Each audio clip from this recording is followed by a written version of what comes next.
નમસ્કાર, જય ભારત. તો ચલો આજે આપણે બે નાના નાના ટોપિક જોવાના છે, બરાબર.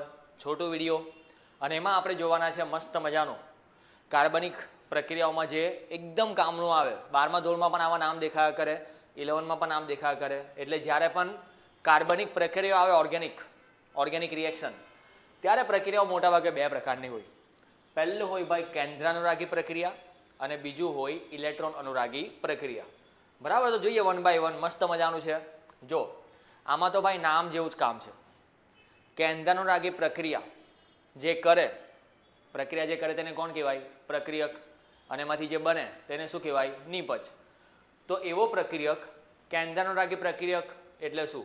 કેન્દ્રાનુરાગી પ્રક્રિયા એટલે શું? તો જો ભાઈ નામમાં જ કામ છે. કેન્દ્રાનુરાગી એટલે કે જેને કેન્દ્ર પ્રત્યે અનુરાગી હોય.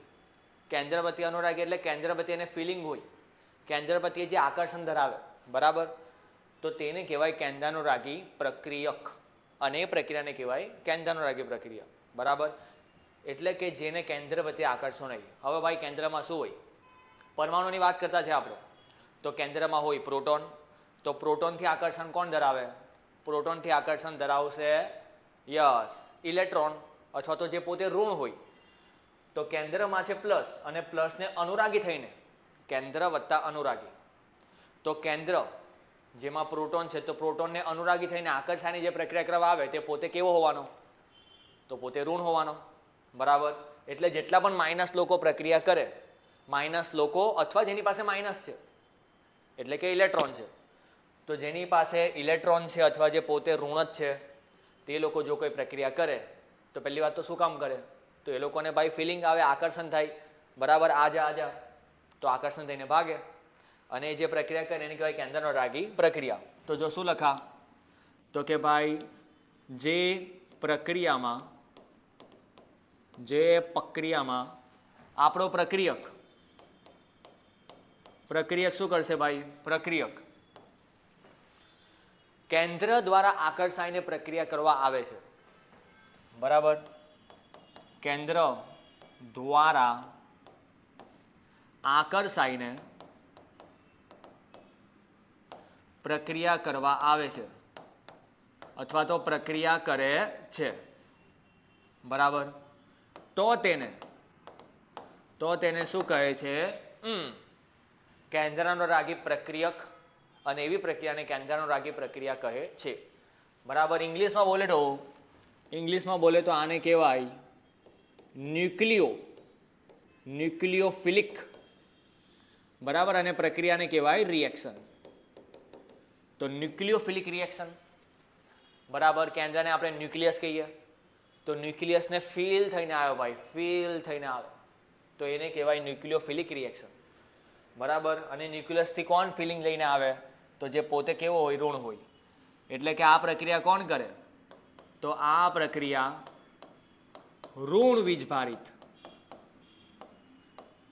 વીજભારિત અથવા વધારાના ઇલેક્ટ્રોન, ઋણ વીજભારિત અથવા વધારાના ઇલેક્ટ્રોન ધરાવતો પ્રક્રિયક કરશે, બરાબર. એકદમ સિમ્પલ. તો આ પ્રક્રિયા કોણ કરે? જે પોતે માઇનસ હોય, અથવા જેની પાસે એક્સ્ટ્રા માઇનસ હોય, જેની પાસે એક્સ્ટ્રા ઇલેક્ટ્રોન હોય. ઉદાહરણ આપીએ આપણે. ચલો ભાઈ ઉદાહરણ જોઈ લઈએ. ઉદાહરણ જેમ કે ગયા વખતના લેક્ચરમાં આપણે જોયેલું, એક એવો કાર્બન જે પોતે ઋણ હોય, જેની પાસે ઇલેક્ટ્રોન હોય, બરાબર. એટલે કે કાર્બો એન આયન, બરાબર. પોતે માઇનસ છે એટલે પ્લસથી એને ફિલિંગ આવે, તો પ્લસથી આકર્ષાઈને પ્રક્રિયા કરે. બીજું કોઈ જોઈએ તો ભાઈ બાવા બહુ બધા માઇનસ લોકો છે. જેમ કે ભાઈ આપણું OH માઇનસ, બરાબર. OH minus. હવે જો તટસ્થની વાત કરું એમ તો બહુ બધા આવશે. જો જેમ કે CN માઇનસ પણ આવે. ઓકે, 2-3 ઉદાહરણ જોઈએ. હવે જો તટસ્થમાં કોણ આવે? તો તટસ્થમાં ભાઈ આપણી પાસે મનીયો છે, બરાબર. NH3 Maniya, ammonia. હવે એમોનિયામાં નાઇટ્રોજન જે છે, નાઇટ્રોજન એટલે પરમાણુ ક્રમાંક 7. બાહ્યતમ કક્ષામાં ઇલેક્ટ્રોન કેટલા? 5. તો 5 ઇલેક્ટ્રોનમાંથી એને 3 હાથ બનાવ્યા છે, 3 ઇલેક્ટ્રોનનો ઉપયોગ કર્યા, હજુ 2 ઇલેક્ટ્રોન બાકી છે. તો જો ભાઈ મનિયા છે તટસ્થ, પણ એની પાસે ઇલેક્ટ્રોન છે એક્સ્ટ્રા. તો કાં તો પોતે ઋણ વીજભારિત હોય, કાં તો પછી ઋણ વીજભારિત ભલે નથી, એની પાસે એક્સ્ટ્રા ઇલેક્ટ્રોન છે, તો એ કેવો હોય ભાઈ? કેન્દ્રાનુરાગી. બીજો એક બતાવો તમને, તો પાણી, ઓક્સિજન. વિચારો ઓક્સિજન, ઓક્સિજન પરમાણુ ક્રમાંક 8, બરાબર. એટલે બાહ્યતમ કક્ષામાં કેટલા ઇલેક્ટ્રોન? તો કે ભાઈ 6 ઇલેક્ટ્રોન છે.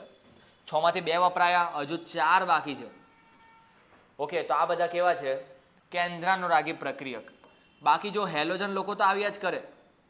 સૌથી ખતરનાક કેન્દ્રાનુરાગી બતાવો તો F-, હમણાંના માટે એવું સમજો, બરાબર. કારણ કે ફ્લોરિન એટલે વધારે વિદ્યુતઋણ માણસ, એટલે પ્લસ તરફ જ ભાગે. તો ચલો, આ હતું કેન્દ્રાનુરાગી પ્રક્રિયક.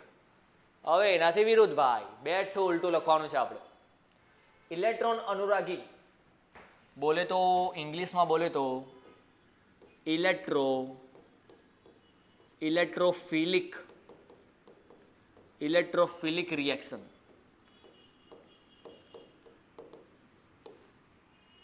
તો ચલો તમે જ વિચારો આનો મતલબ શું થશે? તો કે ભાઈ જે પ્રક્રિયામાં ઇલેક્ટ્રોનને આકર્ષાઈને પ્રક્રિયા કરવા આવે એવો પ્રક્રિયક, કે ભાઈ જે પ્રક્રિયામાં પ્રક્રિયક ઇલેક્ટ્રોન દ્વારા આકર્ષાઈને પ્રક્રિયા કરે તો તેને શું કહેવાય? બરાબર. ચલો આપણે ભાઈ મસ્ત અહીંયા દેખાય છે તો કોપી પેસ્ટ કરી લઈએ કે ભાઈ જે પ્રક્રિયામાં કોણ આવશે? ખાલી કેન્દ્રના બદલે આવી જાય ઇલેક્ટ્રોન. ઇલેક્ટ્રોનને અનુરાગી થઈને, ફીલ થઈને, આકર્ષાઈને પ્રક્રિયા કરવા આવે તો તેને કહેવાય ઇલેક્ટ્રોન અનુરાગી પ્રક્રિયા. બરાબર. શું લખાજો? આ પ્રક્રિયામાં ભાઈ ઇલેક્ટ્રોનને આકર્ષાઈને કોણ પ્રક્રિયા કરવા આવે? જે પોતે ધન હોય, જે પોતે પ્લસ હોય, અથવા જેની પાસે ઇલેક્ટ્રોન નથી. તો એટલે તો ઇલેક્ટ્રોન શોધે છે કે ભાઈ ઇલેક્ટ્રોન કાં છે? અચ્છા અહીંયા છે, ચલ ભાઈ ઇલેક્ટ્રોનને આપણે આકર્ષાઈને એને લઈ લઈએ. તો જે ધન વીજભારિત હોય અથવા જેની પાસે ઇલેક્ટ્રોન ન હોય, બરાબર, એવો પ્રક્રિયક. તો જો આમાં બહુ બધું સુધારવું પડશે આપણે. કોપી તો મારું છું. ઓકે, પતંગ ચગાવીને હાથ દુખી ગયા છે તો થોડુંક લખવાનો કંટાળો આવે, બરાબર. સમજો યાર. તો જો અહીંયા ઋણ વીજભારિતના બદલે શું આવશે? અહીંયા ધન વીજભારિત. આ પ્રક્રિયા શું આવશે? ધન વીજભારિત.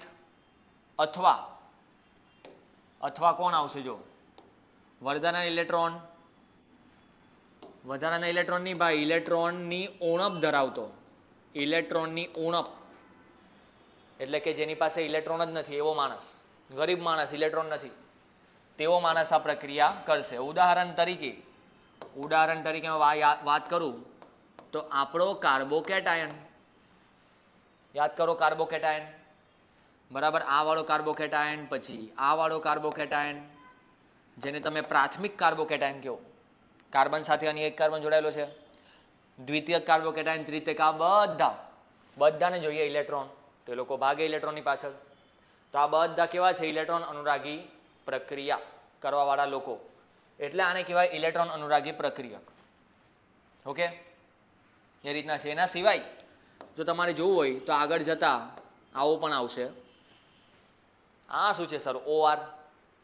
તો OR એટલે કંઈ નહીં ભાઈ. જો OR એટલે તમારો મતલબ થાય OCH3 અથવા OCH2CH3 અથવા OCHCH3. આવું બહુ બધું થાય ભાઈ. આ તો અમે 3 વસ્તુ લખ્યું, 300 વસ્તુ થાય OR નો મતલબ. તમારે યાદ રાખવાનું R એટલે કાર્બન કાર્બન કાર્બન. R એટલે carbon carbon carbon, alkyl group કહેવાય આરને, બરાબર. પણ હમણાં સિમ્પલ બેઝિકમાં યાદ રાખો, R એટલે કાર્બન કાર્બન કાર્બન, ગમે એટલે આવી શકે. તો યાર OR એટલે ઓક્સિજનની એક બાજુ કાર્બન જોડાવાનો છે, બીજી બાજુ ઓલરેડી કાર્બન છે, એટલે મેં ઇથરની વાત કરું છું, બરાબર. આ ઇથર. તો આવા લોકો છે. ચલો ફટાફટ આપણે આનું શું જોઈ લઈએ?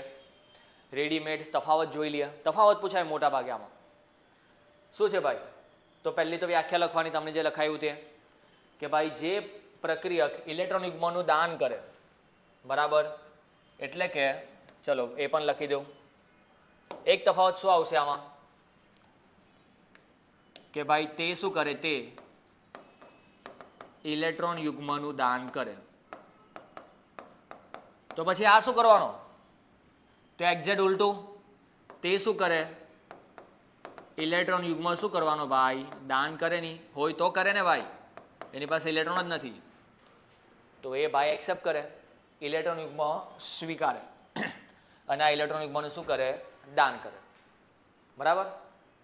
ચલો, કેન્દ્રાનુરાગી પ્રક્રિયક ન્યુક્લિયોફાઇલ એટલે એને આપણે શોર્ટમાં લખવું હોય ને, શોર્ટમાં તો ન્યુક્લિયોફાઇલને શોર્ટમાં આવું લખાય NU.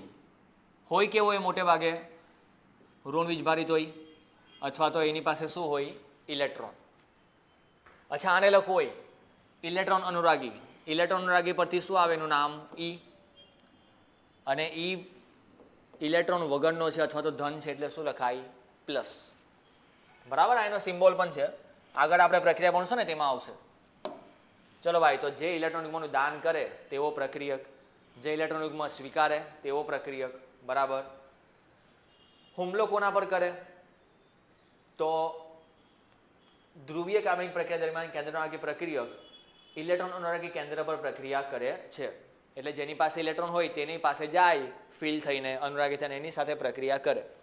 બરાબર, એવું છે. ચલો, કેન્દ્રાનુરાગી પ્રક્રિયા એ જ લખેલું છે ભાઈ. ઇલેક્ટ્રોન ઉણપવાળો, જો હવે આ જેની સાથે પ્રક્રિયા કરે ઇલેક્ટ્રોન અનુરાગી છે. બરાબર, એટલે કે જેને કેન્દ્રાનુરાગી છે એટલે કે જેને કેન્દ્ર પ્રત્યે શું છે? આકર્ષણ છે. હવે કેન્દ્ર પ્રત્યે આકર્ષણ હોય, બરાબર, કેન્દ્ર પ્રત્યે આકર્ષણ હોય તો જેની સાથે પ્રક્રિયા કરવા જાય, ઓકે, કેન્દ્ર પ્રત્યે આકર્ષણ છે એટલે કોના પ્રત્યે આકર્ષણ છે? પ્લસ પ્રત્યે. હવે પ્લસ વાળો માણસ કેવો હોય? એ જેની પાસે પ્રક્રિયા કરવા જશે, જે પ્લસ હશે તે માણસ કેવો હશે? ઇલેક્ટ્રોનની ઉણપવાળો હશે. બરાબર, ઇલેક્ટ્રોનની ઉણપવાળો હશે કેન્દ્રાનુરાગીમાં. જ્યારે આ જો આ ઇલેક્ટ્રોન અનુરાગી પ્રક્રિયક જે છે, જે પોતે પ્લસ છે પણ પ્રક્રિયા કોની પાસે સાથે કરવા જાય? જેની પાસે ઇલેક્ટ્રોન તેની સાથે પ્રક્રિયા કરવા જાય.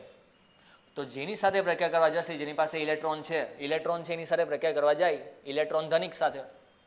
બરાબર, તો કેન્દ્રાનુરાગી પ્રક્રિયક જેની પાસે ઇલેક્ટ્રોન નથી એવા માણસ સાથે પ્રક્રિયા કરવા જાય. અને ઇલેક્ટ્રોન અનુરાગી જેની પાસે ઇલેક્ટ્રોન છે, બહુ બધા છે ભાઈ, ધનવાન માણસ, તો જ તો એ ઇલેક્ટ્રોનથી આકર્ષાય છે, એના પૈસાથી આકર્ષાય, ઇલેક્ટ્રોનથી આકર્ષાય અને પ્રક્રિયા કરે. ચલો, મેન ઉદાહરણ આપણે યાદ રાખવાના છે. કાર્બોએનાઇન, સાયનાઇડ તમને લખાવ્યું તે હાઇડ્રોક્સાઇડ. તટસ્થમાં કોણ આવે? તટસ્થમાં આવે પાણી. એમાઇન આવી શકે પણ તમે મને એમોનિયા યાદ રાખો, ઇઝી. તો પાણી અને મનિયા, આમાં કોણ આવે ભાઈ? તો આમાં જો CH3 પછી 1 ડિગ્રી, ઓકે, કીટોન આવી શકે, પછી ઈથર આવી શકે, મેં લખેલું એમ. બરાબર, એ રીતના છે.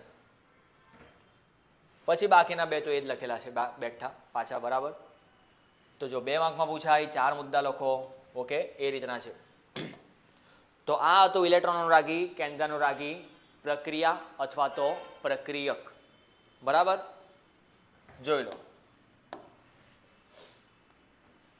આગળ જતાં આપણે બહુ બધી પ્રક્રિયા જોવાના છે, જેમાં ખબર પડશે કે જેનું નામ હેડિંગ જ હશે કે ઇલેક્ટ્રોન અનુરાગી વિસ્થાપન પ્રક્રિયા અથવા ઇલેક્ટ્રોન અનુરાગી યોગશીલ પ્રક્રિયા, ઇલેક્ટ્રોન અનુરાગી સંગનન પ્રક્રિયા.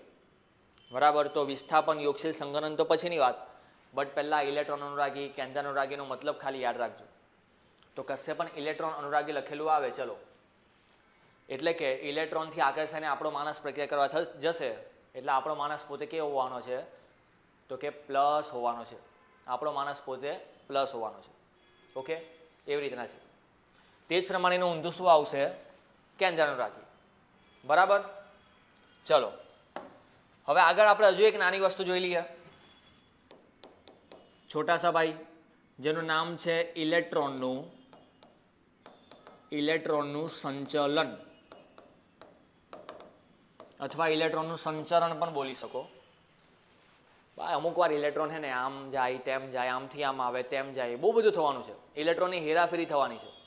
બરાબર, તો આપણે ઇલેક્ટ્રોનની હેરાફેરી કેવી રીતના બતાવવાની તેના વિશે થોડીક ચર્ચા કરેલી છે. અને એક સિમ્બોલ છે એ પણ આપણે યાદ રાખવાનો છે. તો જો ભાઈ, મોટાભાગે આપણે પાઈ બંધના ઇલેક્ટ્રોનની વાત કરવાના છે. ઓકે, પાઈ બંધના ઇલેક્ટ્રોનની વાત કરીશું. પાઈ બંધ એટલે યાદ કરો, જ્યારે કોઈ પણ બે માણસ વચ્ચે પહેલો બંધ હોય તો પહેલો બંધ તો હંમેશા કયો હોય? સિગ્મા. પણ જ્યારે બીજો બંધ બને તો બીજો બંધ બને તે કયો હોય? પાઈ. ઓકે, હવે આ જે પાઈ બંધના ઇલેક્ટ્રોન જે છે ને, યાદ કરો, એક બંધ એટલે કેટલા ઇલેક્ટ્રોન? તો કે એક બંધ એટલે 2 ઇલેક્ટ્રોન. બરાબર, એક આનો ઇલેક્ટ્રોન, એક આનો ઇલેક્ટ્રોન. હવે આ જે પાઈ બંધના ઇલેક્ટ્રોન જે છે, જ્યારે એની સાથે કોઈ પ્રક્રિયા કરવા આવે ને, અથવા તો જ્યારે એને ઊંચું તાપમાન આપો અથવા જ્યારે અસ્થાયી હોય ત્યારે ઇલેક્ટ્રોનનું કશે ને કશે શું થવાનું છે? સ્થાનાંતર થવાનું છે. કશે ને કશે આ ઇલેક્ટ્રોન છે ને ચલન કરશે, બરાબર, ચાલીને કશે આમ તેમ જશે. તો જો કેવી રીતના જશે?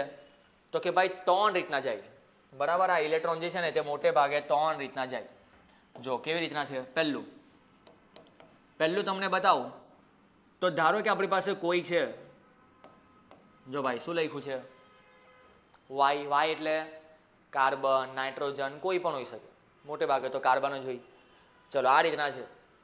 તો આપણો આ જે વાય માણસ છે ને, વાય માણસ તે તમને દેખાય છે દ્વિબંધ બનાવે છે. અહીંયા કોઈની પણ સાથે બનાવતો હશે, કોઈની પણ સાથે બનાવતો હશે. બટ જ્યારે આવું વાય દ્વિબંધ બનાવે અને બીજી બાજુ એકલ બંધ બનાવે તો જો આ દ્વિબંધનું શું થાય? આ દ્વિબંધ અમુક વાર એમ આવી જાય. જો કેમ આવી ગયા? એમ આવી ગયા, અહીંયા આવી ગયા. ઓકે, એક આવી રીતના થઈ શકે દ્વિબંધનું, પહેલી શક્યતા છે. એટલે શું થયું? તો કે દ્વિબંધમાં રહેલા પાઈ ઇલેક્ટ્રોન યુગ્મ, આ દ્વિબંધ છે, દ્વિબંધમાં સિગ્મા બંધ તો એમ જ રહી. આ જે એક લીટી રહી ને તે સિગ્મા છે. તો જે પાઈ બંધના ઇલેક્ટ્રોન યુગ્મ હતા, ઇલેક્ટ્રોન યુગ્મ એટલે 2 ઇલેક્ટ્રોન, તો દ્વિબંધના પાઈ ઇલેક્ટ્રોન યુગ્મનું શું થયું? સ્થાનાંતર. કાં થયું સ્થાનાંતર? તો યાદ રાખજો, ધારો કે આવું કંઈ છે, અહીંયા દ્વિબંધ છે, તો દ્વિબંધમાં પાઈ ઇલેક્ટ્રોનનું સ્થાનાંતર કાં તો અહીંયા થાય એના બાજુવાળા સિંગલ બોન્ડ પર, કાં તો પછી અહીંયા થાય એના બાજુવાળા સિંગલ બોન્ડ પર. કોઈ દિવસ આવું નહીં થવાનું. આવું કોઈ ભાઈ કૂદકો નહીં મારવાનું. એને આજુબાજુવાળા પાઈ ઇલેક્ટ્રોન પર શું થશે? સિગ્મા પર શું થશે? ઇલેક્ટ્રોન એ જશે. આજુબાજુ જે સિંગલ બંધ છે ને ત્યાં જ જશે, બહુ દૂર નહીં જાય. એટલે શું લખું? પહેલું શું થાય? તો દ્વિબંધમાં રહેલ પાઈ ઇલેક્ટ્રોન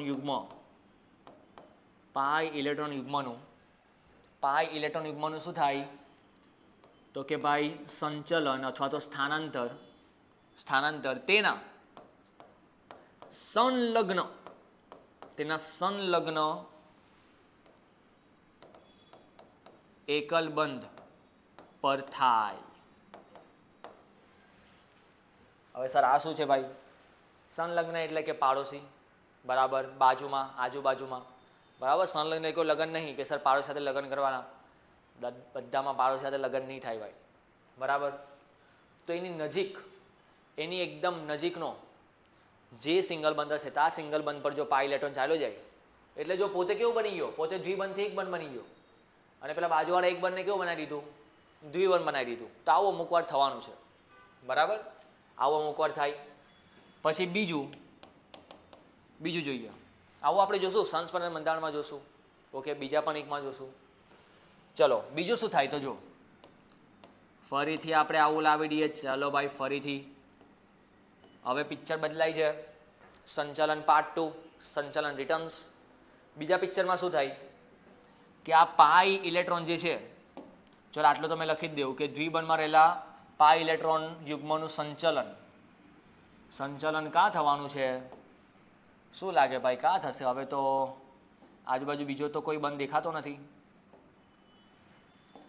તો સિમ્પલ ઇલેક્ટ્રોનનું સંચલન એમ થાય. કેમ થાય? એમ થાય. તો આ ઇલેક્ટ્રોન કોને લઈ લીધા? હા, પરમાણુએ લઈ લીધા. વાય નામના પરમાણુએ. વાય એટલે ABCD, કાર્બન, હાઇડ્રોજન, કંઈ પણ હોઈ શકે. ચિલ્લર માણસ તો નહીં હોય હાઇડ્રોજન. તો જો આ વાય લઈ લીધા. તો અમુક વાર ઇલેક્ટ્રોન આવી રીતના પણ હેરાફેરી થાય. ચલન એટલે ચાલીને પરમાણુના માથા પર આવી જાય એટલે પરમાણુ પોતે પણ લઈ લે. હવે ઇલેક્ટ્રોન લઈને ભાઈ માઇનસ લઈ તો કેવું બને? ઋણ માનસ બને, ઋણાયન બને. તો જો ભાઈ દ્વિબંધમાં રહેલા પાઈ ઇલેક્ટ્રોન યુગ્મનું સંચલન કાં થયું? શું લખા? સંચલન તેના સંલગ્ન પરમાણુ પર થાય.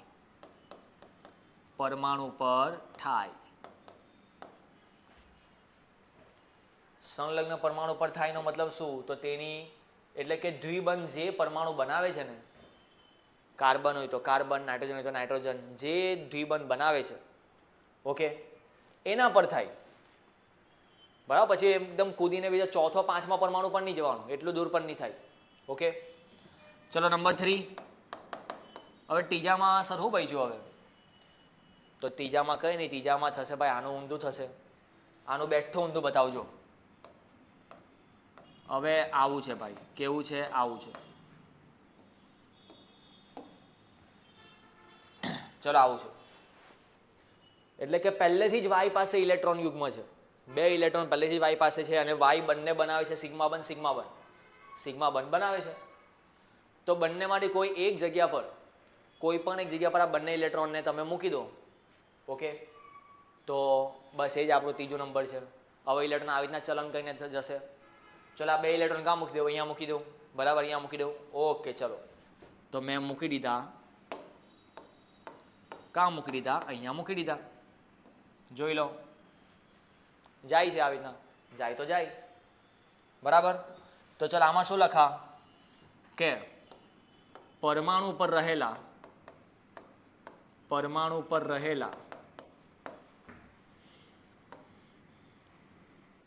અબંધકારક, પહેલા બંધમાં ભાગ નથી લેતા ભાઈ, અબંધકારક ઇલેક્ટ્રોન યુગ્મ નું સંચલન કાં થયું ભાઈ?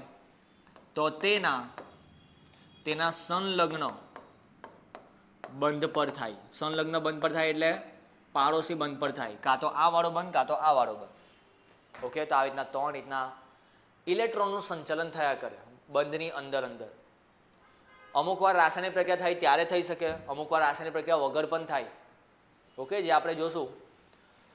ઓકે, હવે જો આ તમને દેખાય જ્યારે 2 ઇલેક્ટ્રોન જાય છે, જ્યારે 2 ઇલેક્ટ્રોન જાય છે ત્યારે આપણે કેવો એરો બતાવતા છે? દેખાય? ઓકે, જે બાજુ ઇલેક્ટ્રોન જાય એ બાજુ આપણે બતાવીએ છીએ. પણ જો જ્યારે 1 ઇલેક્ટ્રોન જાય ને, જ્યારે 1 ઇલેક્ટ્રોનનું સંચલન થાય ત્યારે થોડોક એરો જે છે ને થોડોક અલગ છે. જો 1 ઇલેક્ટ્રોન જાય ત્યારે, બરાબર, જેમ કે મેં એક વસ્તુ બતાવી દઉં. 1 ઇલેક્ટ્રોન ક્યારે જાય ભાઈ? તો જ્યારે સમવિભાજન થાય. ધારો કે આ માણસ છે, આનું નામ થાય Cl એટલે ક્લોરીન, તો ક્લોરોમિથેન. ચલો ક્લોરોમિથેન છે. હવે ક્લોરોમિથેનમાં આ બંધમાં 1 ઇલેક્ટ્રોન છે ભાઈ, એક કાર્બનનો છે, એક ક્લોરીનનો છે. તો જ્યારે આ બંધ તૂટે ને બંને 1 ઇલેક્ટ્રોન લઈને જાય ને, બંને 1 ઇલેક્ટ્રોન લઈને જાય, તો એરાને આવી રીતના નથી બતાવવાનો. નો ભાઈ, 1 ઇલેક્ટ્રોન જાય છે. જો 1 ઇલેક્ટ્રોન જાય અને આ બનશે મુક્ત મૂલક, આ પણ બનશે મુક્ત મૂલક. બરાબર, મુક્ત મૂલક બને તો એમાં એરોને આવી રીતના બતાવવાનું. બહુ વધારે થઈ ગયું, આવી રીતના બતાવવાનું. આ શું છે સર? તો જો ભાઈ એરોને આવી રીતના બતાવવાનું છે. દેખાય?